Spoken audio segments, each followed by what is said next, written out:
As I say, I'm grateful for this opportunity to provide you some insight into the growth that's gone on in Port Hedland, particularly in the Port Authority, the growth we've had to undertake to facilitate the phenomenal growth in iron ore. But here's our growth figures from 2000 through to 2016. Growth was fairly exponential. Back in 2000 we did something like 65 million tonnes through the port. Just 8 years later, 2008, we had doubled our throughput, and we're confident that in just a little over 4 years from the 2008 figure, we'll double again to 260 million tonnes. Basically double our number of wharves and the wharf length in the next few years. And the progress has started, as you can see, fairly quickly. There's only the berths in the creek to be started and completed, and a little bit of work down here at Lumsden Point. All the other berths are already under construction or completed.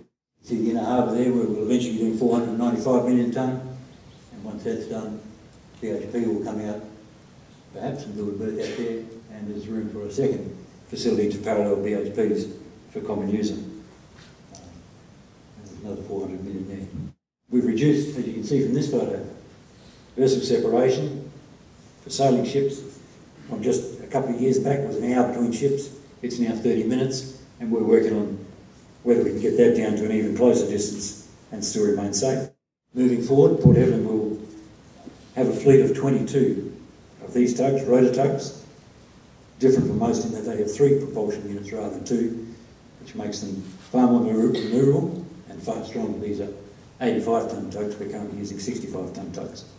That allows us to open up the port. We can safely back big Cape-sized ships into our creeks, into the South West Creek particularly, and bring them out against the tide safely. One of the other things we've done is we've looked at optimising our dredging. We set a 3-year dredging program to maintain the channel. It's too long a delay between dredging campaigns, so we're looking at getting our own dredge so that we can be constantly dredging the channel in between ships. There's this Cavitec mooring system. This is a suction mooring system on a new berth at Utah Point. Instead of using ship's lines to tie the ships up, we've got 14 suction units on the side of the wharf. When the ship comes alongside, these units just come out with a garage door type control, suck onto the side of the ship and pull it alongside, but hold it alongside. It takes about 20 seconds to tie a ship up against the traditional methods of 40 to 50 minutes using lines. Now this is our next major area for development. You see this as a key to diversification. The opportunities for that general cargo berth on the end, all sorts of products coming in for the mining business, for the mining industry, as well as for running the town. Lumsden Point we've chosen because of its opportunity for expansion. It's reclaimed land here from BHP's recent dredging. There's about 140 hectares in there.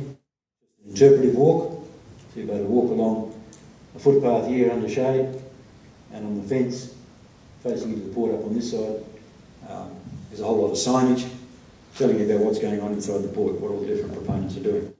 We're trying to develop our old control tower down here. We're proposing a new office block, 10-storey office block up here, and we'll open up the port. At the moment it's all fenced off with security fencing. We'll open that part of the port up so it becomes closed down and links into that interpretive walk right around to Marapika Park to make, or play our part in making Port Hedland a more interesting and pleasant place to live and work. Along with all the growth in the Port Authority itself has grown. Just 2 years ago we had 35 staff. This month we went past 100 staff. And in the next 2 years we expect to double that. We expect to be 200 people in our latest workforce plan. Thank you very much.